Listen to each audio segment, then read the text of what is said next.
O nome do Fusca... Oi, aqui é a Lara Lee e hoje eu quero falar sobre a história do Fusca. Claro, resumidamente, porque a história do Fusca ela é bem complexa, bem extensa. E tudo que eu falar aqui, com certeza, se tu pesquisar um pouquinho, tu vai ver que tem um link para outra coisa muito maior. Então, assim, tem Hitler? Tem, mas não é a história dele. Tem Ferdinand Porsche? Tem, mas a história não é dele, é do Fusca. Tem Segunda Guerra Mundial? Tem, mas não é a história da Segunda Guerra Mundial, é isso que eu tô falando. Eu vou passar uma rapa nessas coisas para vocês entenderem a história do Fusca nesse aglomerado de coisas. Mas se vocês quiserem pesquisar mais, eu aconselho, tem muita história aí, cara, muita coisa. E a primeira coisa que nós temos que saber antes de falar sobre a história do Fusca é que o nome do Fusca não é Fusca. O apelido Fusca, ele veio da dificuldade dos brasileiros da época de falarem Volkswagen. O Fusca ele era chamado de Volks. Só que quando as pessoas do Brasil começaram a falar Volks, as pessoas não falavam o V, falavam o F no lugar do V, ou seja, Volks. Volks. Foi meio que a véia da praça, sabe? Tipo, ah, que bonito esse Volks. Quê? Volks.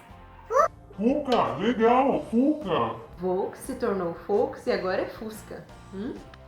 No início da década de 1930, a Alemanha ela sofreu uma dura recessão. E a maioria das fábricas da época, elas eram especializadas em fazer carros de luxo. Então, por vários motivos, a ideia de criar um carro econômico, pequeno e fácil de produzir começou a ficar popular. Para os alemães, na época, o nome dado para o carro popular que eles queriam fazer era um Volksauto ou Volkswagen. Então, vários protótipos começaram a ser produzidos na época, não só na Alemanha, como fora dela também. E dois dos projetistas eram húngaros. Um deles era o Joseph Guns, que criou um modelo relativamente barato.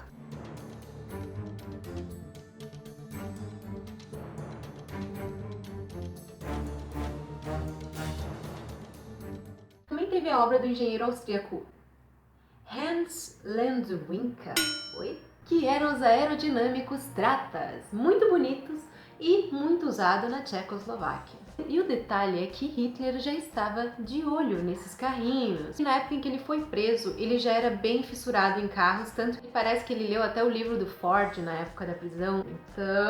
Então voltando à história do Fusca, que como eu disse, tem muita história linkada no Fusca, então fica difícil de tu não dar uma saidinha para um lado ou para o outro, então vamos voltar ao foco. Nessa época, então, que estavam construindo essas ideias de Fusca, só que não eram ainda o Fusca, tá? Eles eram carros semelhantes com a ideia do carro popular barato, mas não era o nosso Fusca de hoje. E é claro que essa ideia também chamou a atenção do projetista austríaco Ferdinand Porsche, que já tinha sua ideia de carro popular e já tinha seus planos, seus projetos, mas que só colocaria em prática mais tarde com a ajuda de alguém. E passado já um tempo dessa história, Hitler estava se colocando no poder e ele tinha se comprometido com a modernização do país, com a recuperação da economia e trabalho. Então ele resolveu unir o útil ao agradável. Ele já gostava dessa ideia de carro popular, carro do povo, e aí também feito por trabalhadores alemães, ou seja, Hitler faria o carro que ele já vinha projetando já há algum tempo na sua cabecinha e ao mesmo tempo lhe daria trabalho para os alemães e também a oportunidade deles terem um carro popular, ou seja, só maravilha para ele, né? Sendo assim, ele decidiu então financiar uma empresa estatal para construir os automóveis. E foram oferecidas 3 opções pelos engenheiros Joseph Ganz, judeu, Edmund Rumpler, judeu, e Ferdinand Porsche, que é o que tudo indica, era alemão. Nessa época, Porsche já era conhecido pelos seus trabalhos e Hitler também conhecia o trabalho dele e já gostava, e foi por este único motivo que ele escolheu Ferdinand Porsche para seu projetista.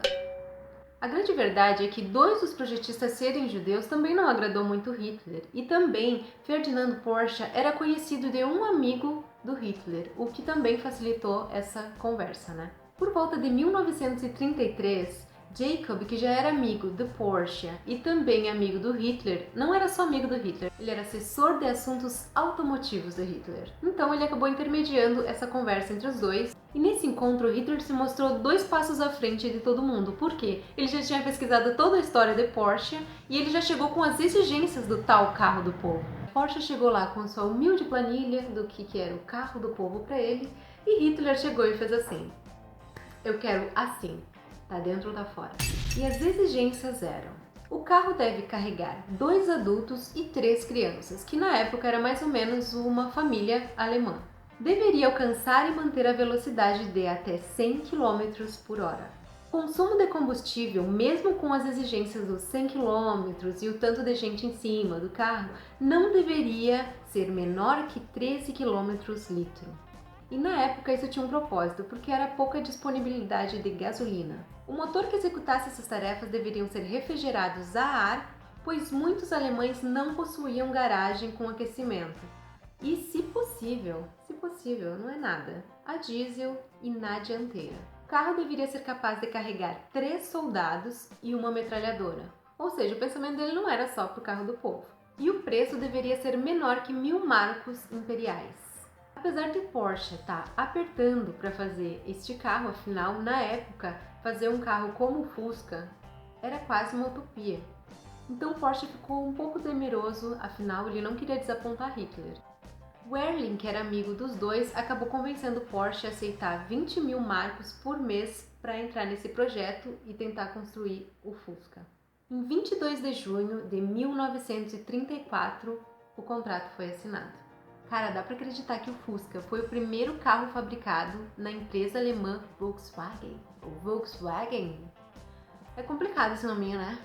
Pois não vem dizer que o Fusca não tem história. Quem acha que foi facinho de fazer o Fusca tá muito enganado. Houve muitos problemas nesse projeto. Primeiro, tinha as poucas exigências de Hitler. A Associação de Classe dos Fabricantes de Carro na Alemanha se opuseram a isso. As dificuldades também eram técnicas, porque na época esse era o maior desafio que eles já tinham pego para fazer. Eles precisaram desenvolver novas tecnologias e também soluções inteligentes. Caso contrário, um ditador ficaria muito decepcionado. Vocês não têm noção da dificuldade que foi fazer o motor do Fusca. Sabe esse motor que todo mundo adora reclamar? Todo mundo não, tá? Pessoas que não conhecem o Fusca, não conhecem a história dele, adoram reclamar do motor dele. Ai, que barulhento. Ele foi escolhido a dedo pelo Porsche. Por quê? Vários motores foram testados para o Fusca, só que nenhum foi confiável o suficiente, nenhum deu conta, do recado, até que eles chegaram a uma solução, que foi se basear no motor de avião que foi criado pelo próprio Porsche anos antes. Se tu acha que o motor do Fusca é barulhento, pensa no motor de avião. Cara, é bem mais baixo que isso, né? E devido à dificuldade na criação do Fusca, Porsche, para não desapontar Hitler, fez vários protótipos e muitos desses protótipos foram usados para testes, para ver o que funcionava e o que não funcionava até chegar no Fusca.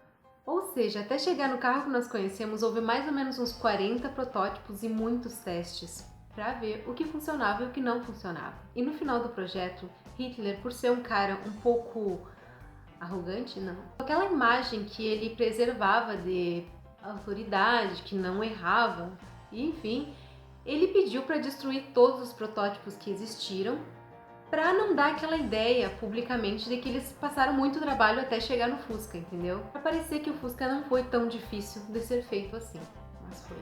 E com uma incrível coincidência, quando o Fusca já estava pronto e sendo fabricado para o povo, a Segunda Guerra Mundial se iniciou. Ou seja, poucas unidades do Fusca foi feito para o povo. Em 1939, com o início da guerra, tudo que era recurso era destinado aos esforços da guerra, ou seja, tudo parou para viverem a guerra. E a produção do Fusca não foi diferente. Ela foi interrompida e, a mando de Hitler, passaram a se dedicar a fazer veículos para a guerra. Visualmente, os carros eles não se pareciam com o Fusca que nós conhecemos, mas a plataforma deles era baseada no Fusca, que era o que importava, né? E a pedido de Hitler, novos modelos foram criados do Fusca. E um deles era estilo anfíbio, porque ele podia entrar na água. E ele conseguia ficar boiando e depois seguir andando quando tivesse terra.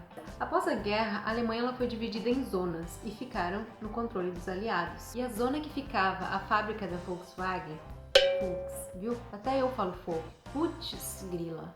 Enfim, a zona que ficava a Volkswagen ficou no controle deste cara aqui. E ele se tornou apaixonado pelo Fusca. Quem não fica? E aí ele começou a construir os Fuscas de novo. Mas depois eu vou dar um resumo aí na tela para vocês lerem.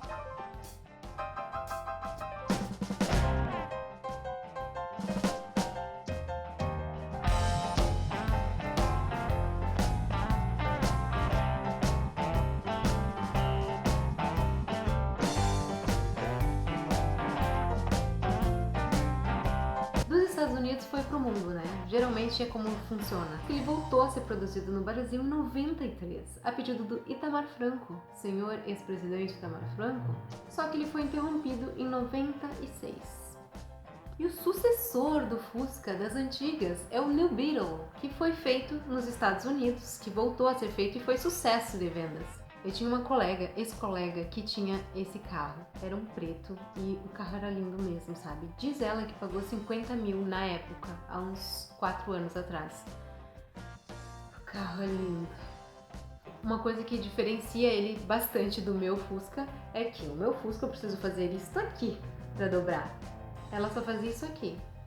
Então, notamos aí alguma diferença, né? Mas é isso, a história do Fusca fica por aqui. E se tu ficou até o final desse vídeo, eu acredito que tu goste do Fusca mesmo ou tenha muito interesse em saber sobre ele. Então, eu vou deixar mais 2 vídeos para vocês assistirem. Não?